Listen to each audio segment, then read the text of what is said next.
নমস্কার, আমি দেবিকা। কেমন আছো সবাই? আশা করছি ঈশ্বরকৃপায় তোমরা সবাই ভালো আছো, সুস্থ আছো। নতুন আরেকটি দিন শুরু করছি তোমাদের সবার ভালোবাসা নিয়ে।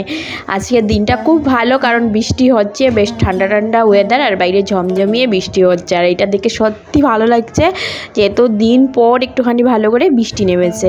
তো আমি সকাল সকাল উঠে বাসি কাজ সেরে বসিয়ে দিয়েছি এইদিকে রান্না। আর রান্নায় আজকে আলুর তরকারি করছি, আর সঙ্গে রুটি করব।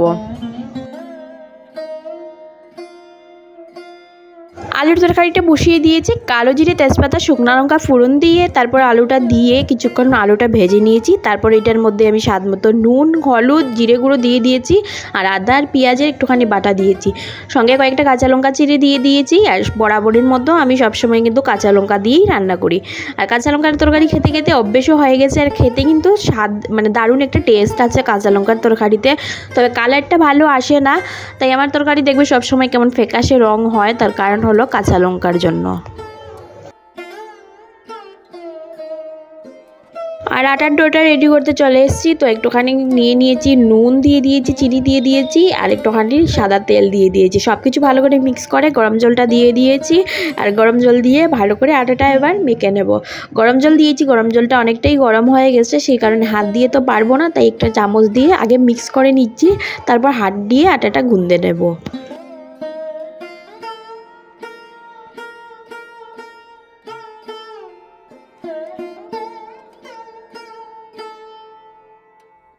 আটার ডোটা রেডি করা হয়ে গেছে, আর অনেকটা সফট হয়েছে। আর এবার লেন্সিটা একটুখানি কেটে নেব। এইদিকে আমার তরকারিটাও কষানো হয়ে গেছে, আলুর থেকে তেল ছেড়ে দিয়েছে। তো সেই কারণে এবার গরম জল যেটুকু বাকি আছে সেইটুকু তরকারির মধ্যেই দিয়ে দেব।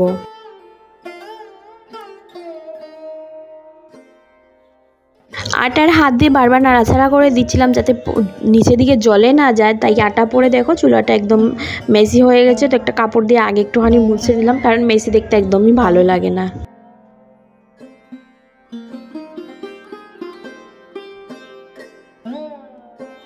রুটি করার জন্য তাওয়াটা বসিয়ে দিয়েছি, ভিজে একটা কাপড় দিয়ে ভালো করে মুছে। আর এইদিকে আমি রুটিগুলো সুন্দর করে বেলে নিচ্ছি, এক এক করে সুন্দর করে বেজে নেব। আর আমি কিন্তু আগুনে জ্বালিয়ে রুটি করি, এইটা আমার শুরুর থেকে অভ্যেস হয়ে গেছে। আমি আমার বরের হাত ধরে রুটি করা শিখেছি, আর ও যেমন করে শিখিয়েছে আমি কিন্তু রুটি তেমনই করি। আর এত বছর থেকে করি, তো এখন তো পুরো অভ্যেসই হয়ে গেছে। আমার মানে একদমই ভালো লাগে না যদি আগুনে রুটি না শেখি। জানো তো, আমার যখন বিয়ে হয়েছে রুটি একদমই করতে পারতাম না, তার কারণ আমাদের ঘরে খুব কম সময় রুটি খাওয়া হতো, আর যে সময় খাওয়া হতো মা করে নিত, তো আমার করার প্রয়োজন পড়তো না, তাই শেখাও হয়নি। তো বিয়ের পর আমার বড়ি আমাকে রুটি করা শিখিয়েছে, একদম হাতে কলমে বলতে পারো, রুটি করাও শিখিয়ে দিয়েছে। এখন বেশ ভালো রুটি করতে পারি মোটামুটি, ওর থেকে ভালো পারি না, তো মোটামুটি পারি। আলুর তরকারিতে একটা লেবু চেপে দিয়ে দিয়েছি, একটা খাট্টা খাট্টা টেস্ট আসবে, সেটা বেশ ভালো লাগবে। তারপর কুচানো ধনিয়া পাতা দিয়ে দিয়েছি। রান্নাবান্না তো কমপ্লিট হয়ে গেছে, চলো এবার বরমশাইকে খাবারটা দিয়ে দিই, কারণ লেট হয়ে গেছে।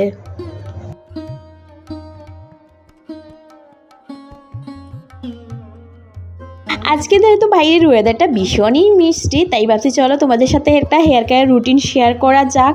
কারণ আমি তেলটা দিয়ে উঠতে পারছিলাম না অতিরিক্ত গরমের কারণে, তো আমি ভাবছি আজকে মাথায় একটুখানি ভালো করে অয়েলিং করা যাক।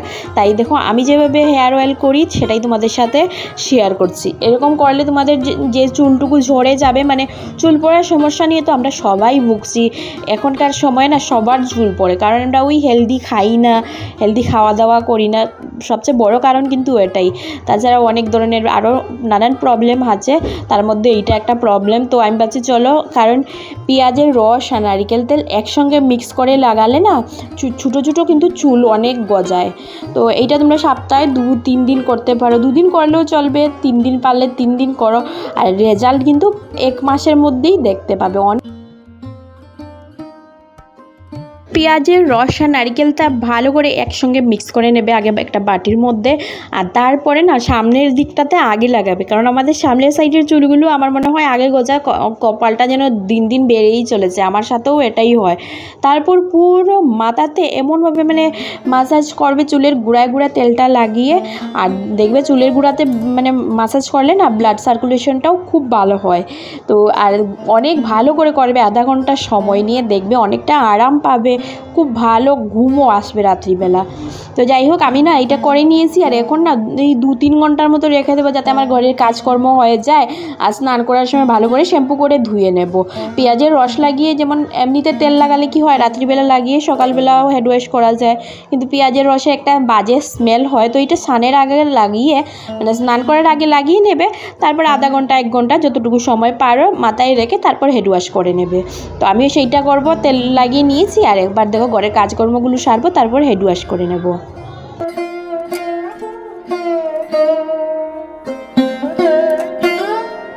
আমরা যদি এরকম ছোটো ছোটো টিপস ফলো করি না, তো আমাদের হেয়ার কেয়ার, স্কিন কেয়ার আমরা ঘরে বসেই কিন্তু করতে পারি। তাছাড়া এই ধরনের মানে স্কিন কেয়ার, হেয়ার কেয়ারের কোনো ধরনের সাইড এফেক্ট কিন্তু থাকে না। আর আমাদের স্কিন, হেয়ার একদম চকচকে হয়ে যায় আমরা যদি হোম রেমেডিগুলো ইউজ করতে পারি ঠিকঠাক মতো। যাক, ওইদিকে ঘরের গুছানো কাজগুলো সারা হয়ে গেছে। আর এবার এসেছি কুলারটা পরিষ্কার করার জন্য। কুলারের মধ্যে তো রোজ রোজ জল ডালা হয়, কিন্তু সপ্তাহে একদিন কমসে কম এটা খালি করে পরিষ্কার করতে হয়, নাহলে মানে জলের মধ্যে না এক ধরনের পোকা হয়ে যায়। তো সেই কারণে সপ্তাহে 1 দিন বা 2 দিন 3 দিন পর পর আমি ক্লিন করে নিই। তো আজকেও সেই একটা দিন, আজকে বৃষ্টি হয়েছে যেহেতু এই জলটা নিয়ে আর বাথরুমে ফেলতে হবে না, তাই এই বারান্দাতেই ফেলে দিয়েছি। আর কুলারটাও খালি হয়ে গেছে। তাছাড়া কুলারটা ভালো করে ক্লিন করে নিয়েছি, যেহেতু কুলারটা বাইরে সেট করা হয়, তো বাইরের যত ধুলো মাটি আছে না সব এসে বসে যায়। তো এটা মানে রোজ রোজ একটুখানি মুছে ক্লিন করে রাখলে বেশ পরিষ্কার পরিচ্ছন্ন থাকে। তো আমি আজকের এই কাজটা কমপ্লিট করে নিলাম। তাছাড়া বারান্দাতে আরও 1 বালতি জল মেলে ভালো করে বারান্দাটা ক্লিন করে নিচ্ছি, কারণ বৃষ্টি দেওয়ার পর মানে এইটা বৃষ্টির সময় না বারবার বারান্দাটা মুছতে হয়। তা জানি না কেন মাটি উটি ভরে যায় একদম। আর তাছাড়া ছাদের যে মাটি জল, বৃষ্টির জল নামে এসে না, তখন না মাটি, বালি, তারপর ওই শ্যাওলা এইসব নিয়ে নামে, আর একদম মেসি হয়ে যায় বারান্দাটা। তো বারবার পরিষ্কার করতে হয়। শুভ সন্ধ্যা বন্ধুরা। দিনের বেলা যেহেতু ঠান্ডার মধ্যে অনেকটা কাজ করি কি না, তারপর শরীরটা খারাপ লাগছিল, মানে কাশিটা একটুখানি বেড়েই গিয়েছিল ঠান্ডার কারণে। স্নান টান করে এসেছি, অনেকটা টাইম জলের মধ্যে ছিলাম। তো যাই হোক, তারপরে এখন দেখো সন্ধ্যার সময় না ফিল্টারটা ভরে নিচ্ছি। ফিল্টার মানে উপর নিচ দুটোই মেজেছি ভালো করে খালি করে। আর তারপর এবার জলটা ভরে নিচ্ছি।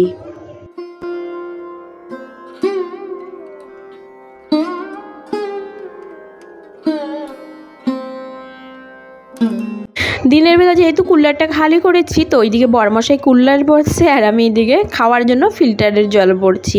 জলের সব কটা বোতলও খালি হয়ে গেছে। এবার জলটা ফিল্টার হবে, তারপর বোতলগুলো ভরে রাখবো। আর এই যে আমার কর্তা এইদিকে জল ভরে রাখছে।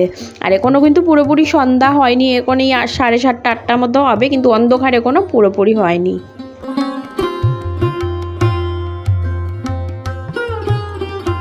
মার্কেট থেকে যখন ডিম আনা হয় না, ভীষণ মেসি থাকে ডিমগুলো, দেখতেই কেমন লাগে। আর রান্না করার সময় আবার পরিষ্কার করবো আমি না, একসঙ্গে সব পরিষ্কার করে তারপর ফ্রিজে তুলে রাখি। তো আর রান্না করার সময় আলাদা করে পরিষ্কার করতে হয় না।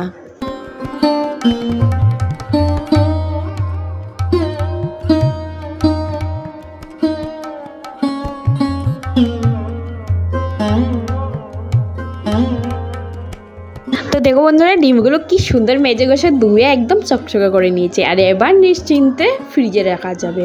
এইদিকে আমি গরম জল বসিয়ে দিয়েছি আগেই, ডিম তরকারি করব, সেই কারণে একটুখানি ডিম আর আলু একসঙ্গে সেদ্ধ করে নেব। মার্কেট থেকে কিছু আম নিয়ে এসেছে তোমাদের দাদাভাই, 3 কিলো মতো হবে। তো সেগুলোই ফ্রিজে রাখবো। তার আগে একটা ঝুড়িতে সুন্দর করে ঢেলে নিচ্ছি। আগের 2-3টে আম ছিল, সেগুলো উপরেই রেখে দেবো, কারণ নিচে থাকলে নষ্ট হয়ে যাবে। তারপর একটা কাপড় দিয়ে ভালো করে ঢাকনা দিয়ে তারপর রাখবো ফ্রিজে, কারণ কেমন না ঠান্ডার কারণে আমগুলো ভিতরে জমে যায়, তো খেতে বেশি অতিরিক্ত ঠান্ডার কারণে ভালো লাগে না। আলু আর ডিমটা সেদ্ধ হয়ে গেছে। এইদিকে আমার ভাতটাও রান্না করা কমপ্লিট হয়ে গেছে। তো আমি না ডিমের কারির মশলাটা রেডি করে নিচ্ছি।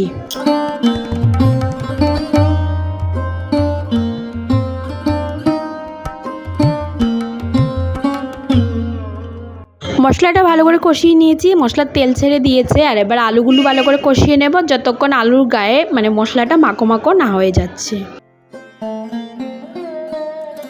ডিমটা ঠান্ডা হওয়ার জন্য রেখেছিলাম, এবার ঠান্ডাও হয়ে গেছে। আর এবার কুসাটা ছাড়িয়ে নিচ্ছি। এক দুটো ডিম না সেদ্ধ করতে গিয়ে একটুখানি ফেটে গিয়েছিল, ফেটে যাওয়ার কারণে ওই ডিমের ভিতরে সাদা অংশটা একটু একটু বেরিয়েও গেছে। তো ডিমের মোটামুটি কুসা জানানো কমপ্লিট হয়ে গেছে। এবার একটুখানি নুন আর হলুদ দিয়ে ডিমগুলো ভেজে নেব। একটা কাঁটা চামচ দিয়ে ডিমগুলোকে একটুখানি কেটে নিচ্ছি, তার কারণ মশলাটা যাতে ভিতরে ঢুকে যায়। আলু আর মশলা দেখো একদম মাখো মাখো হয়ে গেছে। আর এবার দিয়ে দিচ্ছি ঝুলটা, একদম পাতলা পাতলা ঝুল টাইপের ডিমের ঝুল করব। ডিমগুলো লাল লাল করে ভেজে নিয়েছি। আর এবার এক একটা করে তুলে ঝুলের মধ্যে দিয়ে দিয়েছি। একসঙ্গে ঝুলটাও জাল হয়ে গেছে, আরও কিছু 5 মিনিট মতো জাল করব, তারপর একটুখানি গরম মশলা দিয়ে নামিয়ে নেব। বন্ধুরা, আমার এই ভিডিওটি কেমন লেগেছে অবশ্যই জানিও। যদি তোমাদের ভালো লেগে থাকে তাহলে প্লিজ আমার চ্যানেলটি সাবস্ক্রাইব করে নিও এবং কমেন্ট করে অবশ্যই তোমাদের মতামত জানাতে ভুলো না। সঙ্গে একটা ডিমের অমলেট করে নিয়েছি। আমার রান্নাবান্না কমপ্লিট। আর আজকের জন্য ভিডিওটা এখানেই শেষ করবো। সবাই ভালো থেকো, সুস্থ থেকো। নতুন আরেকটি ভিডিও নিয়ে খুব তাড়াতাড়ি দেখা হবে। ততক্ষণের জন্য tata, bye bye, good night.